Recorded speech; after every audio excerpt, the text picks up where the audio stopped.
Shalom saudaraku, salam berjumpa di dalam Kristus Yesus. Semoga saudaraku dimanapun berada dalam keadaan baik dan sehat, senantiasa di dalam lindungan Tuhan hingga saat ini. Sebelum kita masuk ke dalam renungan kita hari ini, mari kita berdoa. Tuhan Allah Bapa kami yang bertata dalam kerajaan surga, Allah Bapa yang menjagai dan memberkati kami senantiasa.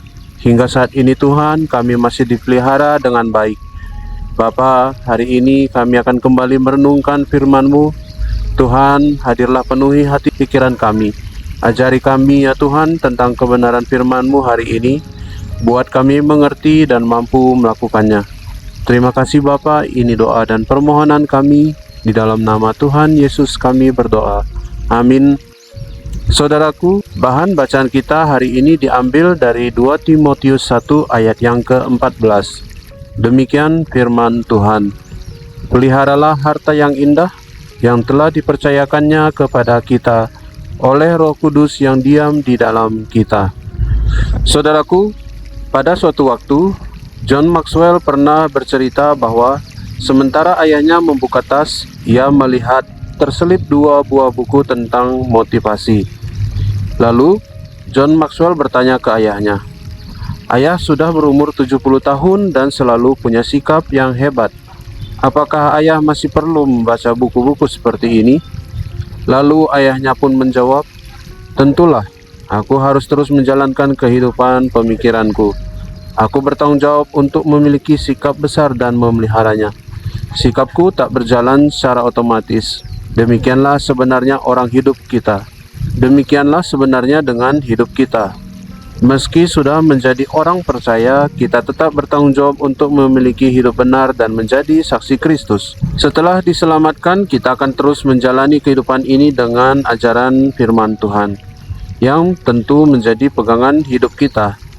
Namun tidak hingga di situ saja, kita harus mempertanggungjawabkan iman kita sebagai saksi Kristus. Kita perlu menjaga hati nurani kita dan menjaga hubungan kita dengan Tuhan, serta melakukan yang terbaik bagi hidup kita.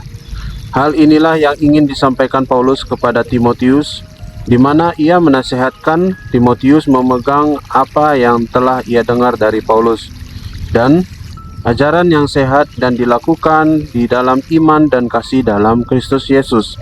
Pesan dari Paulus kepada Timotius juga berlaku untuk kita, yaitu memelihara harta yang indah yang telah dipercayakan Tuhan kepada kita dan dimampukan dengan kuasa Roh Kudus yang ada dalam kita. Jadi perjalanan kehidupan kita yang terus kita lalui saat ini akan membawa kita kepada pertumbuhan keimanan kita ke depannya, di mana dalam kehidupan kita akan menjadi saksi bagi banyak orang. Jangan pernah berpikir bahwa kita sudah cukup baik, sudah cukup beriman, orang yang hidup dengan penuh rohani dan sebagainya, tetapi kita tidak berbuat apa-apa bagi sesama kita, terlebih bagi Tuhan. Dan marilah saudaraku, bahwa selama hidup ini kita bertanggung jawab dengan kebenaran yang telah Tuhan berikan bagi kita, yang menjadi pegangan hidup kita sebagai harta terindah, supaya kita mampu terus-menerus melakukannya dan memeliharanya di dalam kehidupan kita. Semoga kita selalu sanggup menjaga harta terindah yang Tuhan berikan bagi kita hingga akhir hidup kita. Amin. Mari kita berdoa. Tuhan Allah Bapa kami yang mengajarkan kami tentang kebenaran firman Tuhan hari ini. Terima kasih Bapa untuk firman-Mu mengingatkan kami bahwa sesungguhnya Tuhan telah mempercayakan bagi kami tentang harta yang indah yang sangat berharga bagi kehidupan kami. Terima kasih Tuhan telah mempercayakan bagi kami untuk kami menjadi saksi Kristus yang hidup, dan biarlah melalui kehidupan kami sungguh banyak orang terselamatkan dan menerima Tuhan Yesus sebagai Tuhan dan Juru Selamat. Terima kasih Bapa. Bapa, kami juga berdoa bagi bangsa dan negara kami. Kiranya Tuhan Yesus yang menolong selalu bangsa dan negara kami.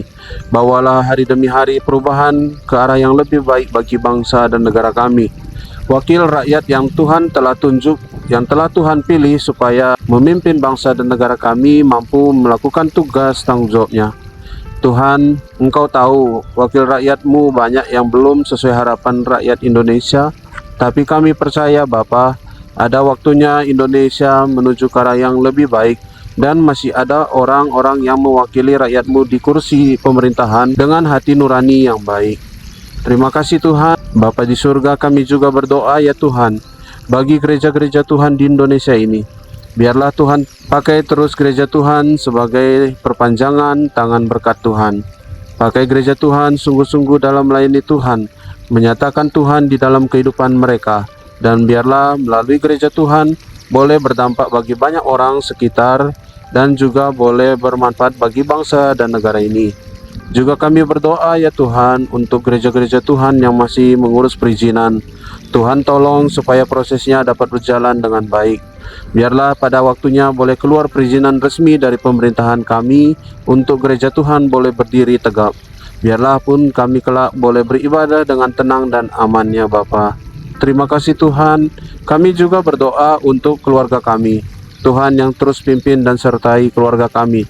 Lindungi dan jauhkan daripada orang-orang yang jahat hatinya, supaya keluarga kami tetap aman dan tenang ya Tuhan dalam melakukan aktivitas. Jadikan selalu keluarga kami keluarga yang memancarkan Tuhan. Bapa, juga berkatilah pekerjaan dan usaha kami. Terus Tuhan tambahkan berkat rezeki dan kesehatan di dalam kami mengusahakannya, sehingga berkat Tuhan boleh tercukupi untuk kebutuhan kami, dan kami boleh menolong untuk sesama kami yang membutuhkan. Ajar kami bijak Tuhan mengelola berkat yang Tuhan berikan. Terima kasih Bapa. Dan sepanjang hari ini kehidupan kami serahkan tangan Tuhan. Biarlah Tuhan yang menguasai kehidupan kami. Terima kasih Bapa. Ini doa dan permohonan kami sampaikan di dalam nama Tuhan Yesus. Bapa kami yang di surga, dikuduskanlah namamu. Datanglah kerajaan-Mu, jadilah kehendak-Mu di bumi seperti di sorga. Berikanlah kami pada hari ini makanan kami yang secukupnya, dan ampunilah kami akan kesalahan kami, seperti kami juga mengampuni orang yang bersalah kepada kami. Dan janganlah membawa kami ke dalam pencobaan, tetapi lepaskanlah kami daripada yang jahat, karena Engkaulah yang empunya kerajaan, dan kuasa, dan kemuliaan sampai selama-lamanya. Amin. Terima kasih saudaraku sudah mendengarkan renungan hari ini. Kiranya Tuhan Yesus selalu menolong kita di dalam kehidupan kita. Sampai jumpa pada renungan berikutnya. Shalom, Tuhan Yesus memberkati.